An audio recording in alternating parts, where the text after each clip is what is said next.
Besides being absolutely free, one of my favorite features when it comes to VS Code as an IDE is the flexibility and extensibility it provides no matter the programming language of your choice. You literally have an array of productivity tools at your fingertips via the extension tabs. Sometimes though, you might want something that is very specific to your coding style or to your company's coding convention, and you might struggle in finding just the right package that can satisfy that need.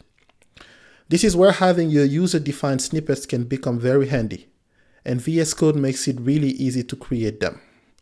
So if you are on the Mac, let's get started with this process. On Windows, you just have to use the File menu, but on the Mac, you will use the Code menu, go to Preference, and go to User Snippets, okay? So this opens a window that basically allows you to have a language-specific snippet file or a global one. Let's start with the global one. Let's give it a name, my global. You can name it whatever you want. And then it gives you basically this with a lot of documentation on how to create the snippet. So let's comment out the helper text here. And let's walk through this. So basically, this is what it says. I mean, if you want to read it out whenever you create one, but basically we have the name of the snippet, which is saying like print to the console. Then here it's declaring a scope and it's targeting like JavaScript and TypeScript. So for your files that are JavaScript or TypeScript, this snippet would be available when you start typing the prefix.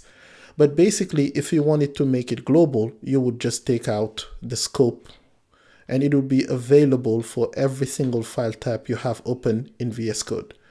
Next is the prefix, which is used to whatever you put in here is going to be used to invoke the snippet and expand what is going to be inside the body tag. So the body, here we have an array-like statement, but it can be a simple string.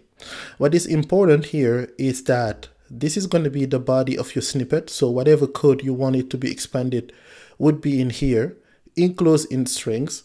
And what is important too is like this $1 is a tab stop, like they say here. So tab stop is basically allowing you to navigate quickly through different sides of your snippet that you're creating. So it will go to tab number 1 first and tab number 2. Tab 0 has like a particular meaning, which will be the final cursor position. But it's better to show through what we're doing here. So let's, we're probably not gonna need this guy. Let's take him out.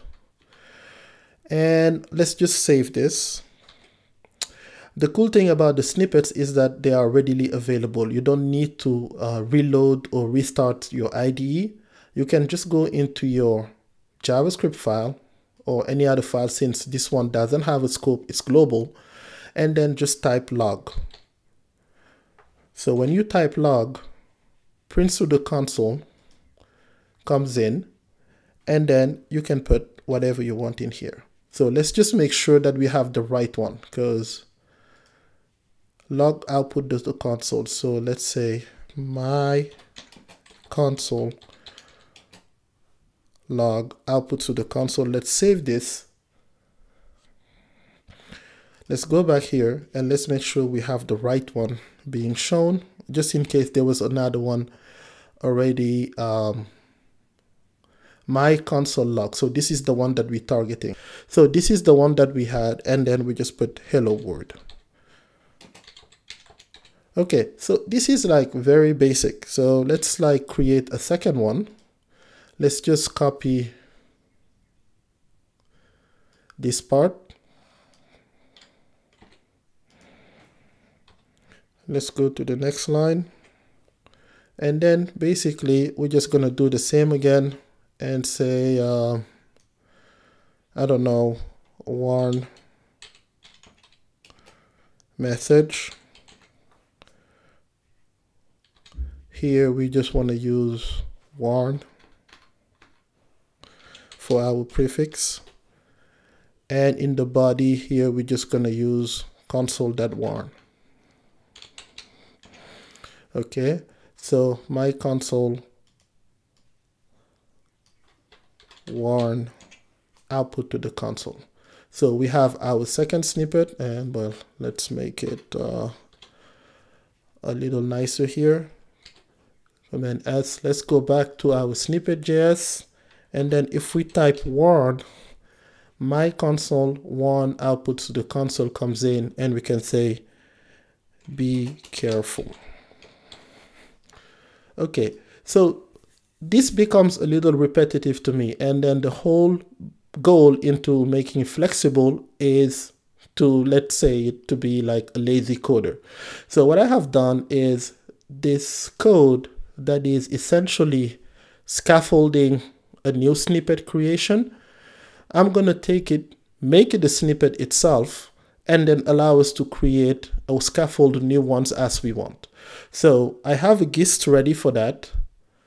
So in my gist, I basically took whatever you find in there and turn it into a user snippet. So let's just like copy this part, and you're going to see how useful this can come if you're going to be using this a lot. So let's go back to our code. And let me just take all of this out and paste it in here. So basically, whatever you saw to create a user snippet is captured now inside the body of our newly customized user snippet. That's a kind of a lot to take on. Let's see what I mean by that. So let me save this first. And what I'm going to do is I'm going to create a JavaScript specific snippet file. Code, preferences, go to user snippet. And this time I'm going to still do a global snippet file. I'm going to call it JSS for JavaScript snippets and save it. And this time around, from here on, let me take this out. And then I can use in my global snippet, I have usnip, which is not really intuitive. Let me change this to user snippet. I like code that is self-documenting. This is very easy to know what the intent is here. So let me save this, come back into my JSS code snippet, and then now I can type user snippet. Make sure that we have it saved here. Command S. And let's get rid of the scope here.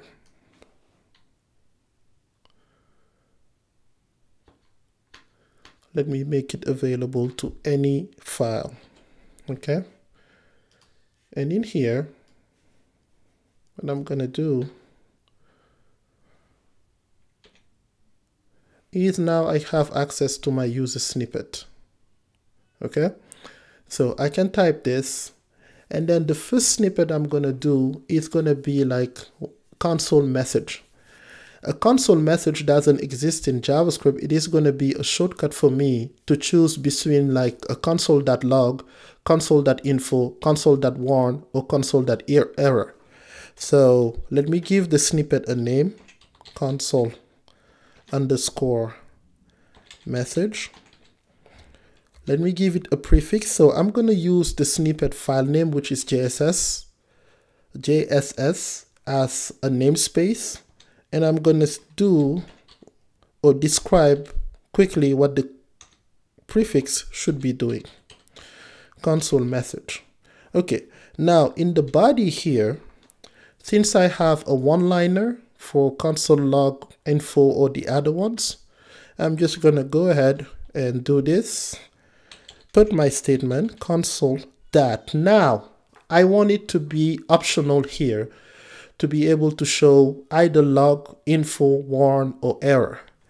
So at this point, this is what I'm going to do for my placeholder. I'm going to put my $, open my bracket. This is going to be my first tab stop. And then I'm going to just put pipes around. and then close this, and then inside the pipes, I'm going to put the options for the placeholder. It can be log, it can be info, it can be warn, or it can be error.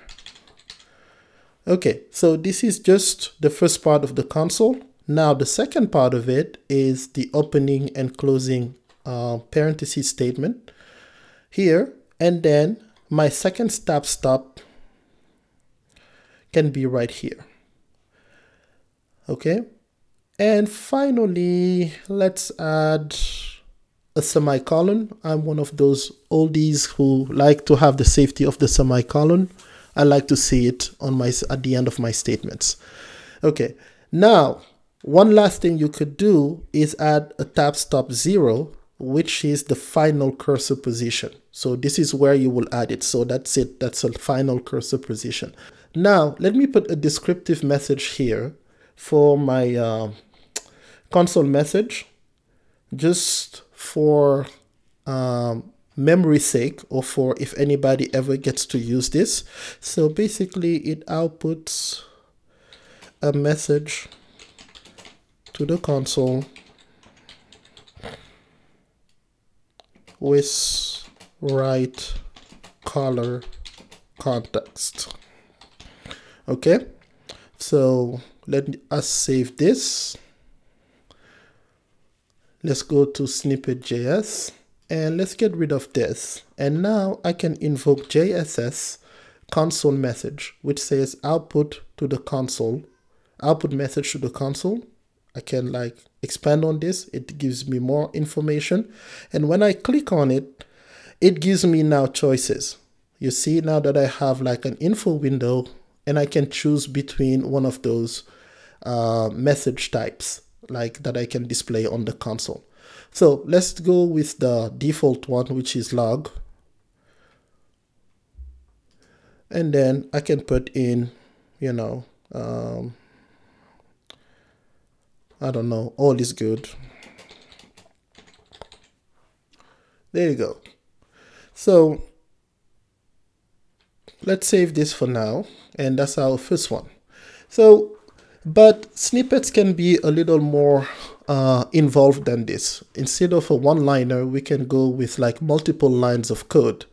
And I'm gonna target another construct that I like a lot, which is the console.group statement. So let us go back to our code snippet here.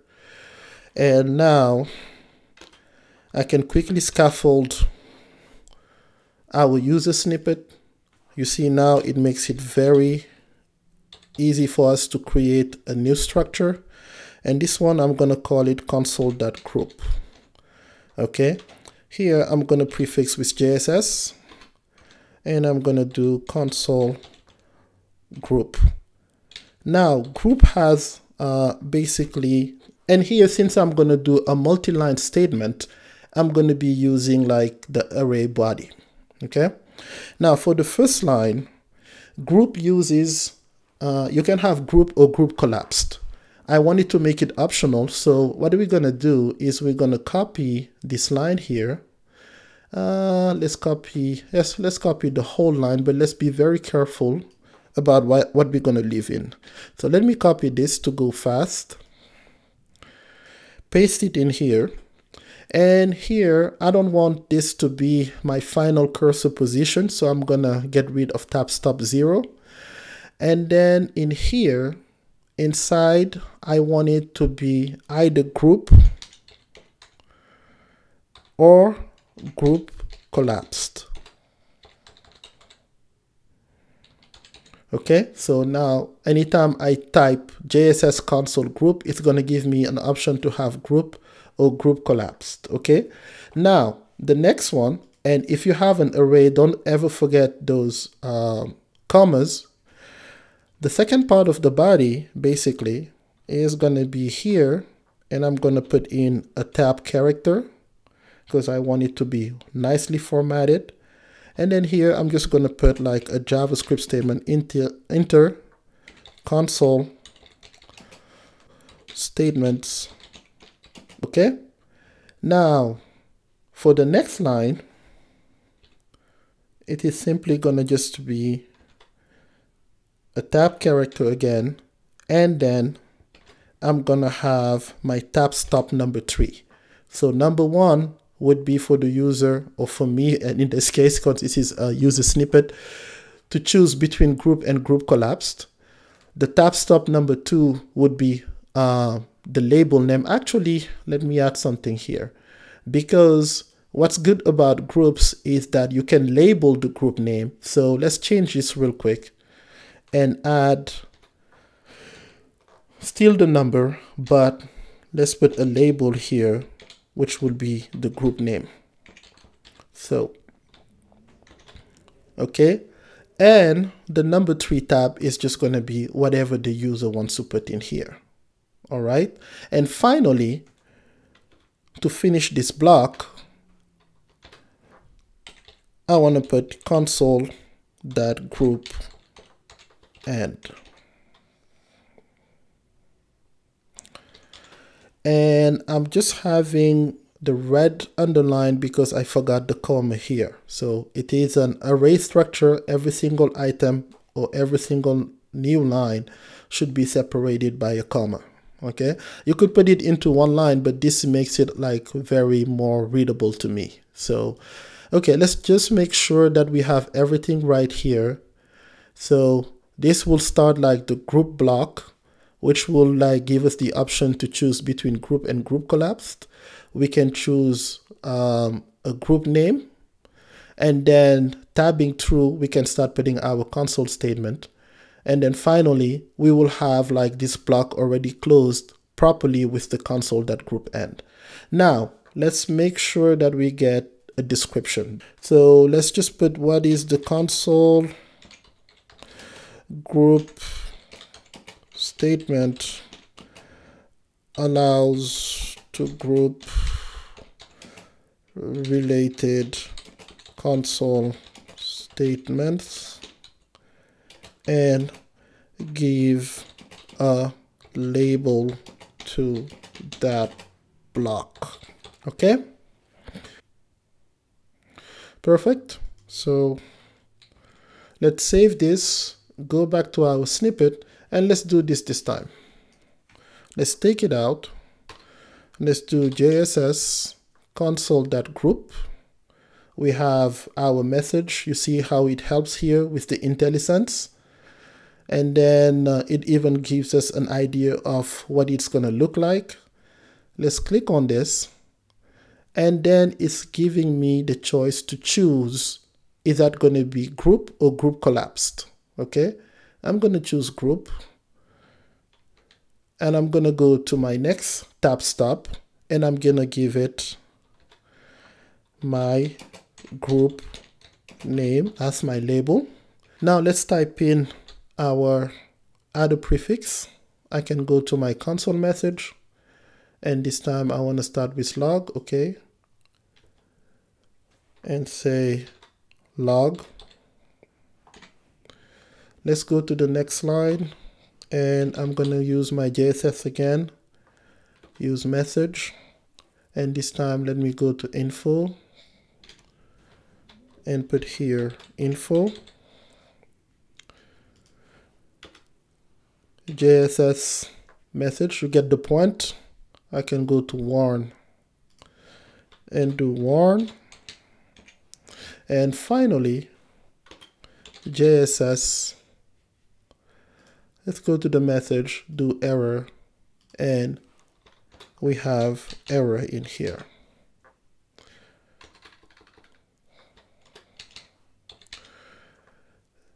There you go. And I'm gonna go ahead and save this. Now, to see like this in action, basically, we can just go into our index file. Let's just like create a new HTML file here, and then let's call it, let's give it a document name of snippets. And then here, I'm gonna get our snippet script, which is snippets.js. And basically, if I do this, let me open the command line here. And I'm going to start an HTTP server here. Okay, which is going to be open at this address. Let me copy this.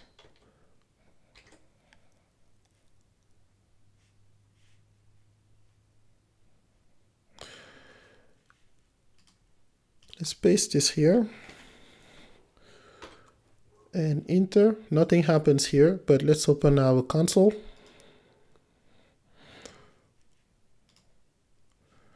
And then I have my group name here, log, info, warn, and error, basically coming from snippet.js. So there you have it. I hope you could see the amount of flexibility VS Code uses snippet provide, and that you are already thinking about all the ways you can put it into good use. Snippets can easily be taken to the next step, which is creating extension, but that would be for another tutorial. If you found this useful and want to see more, please subscribe to this channel, and you can find me on Twitter under ADYNGOM. Thank you, and until next time.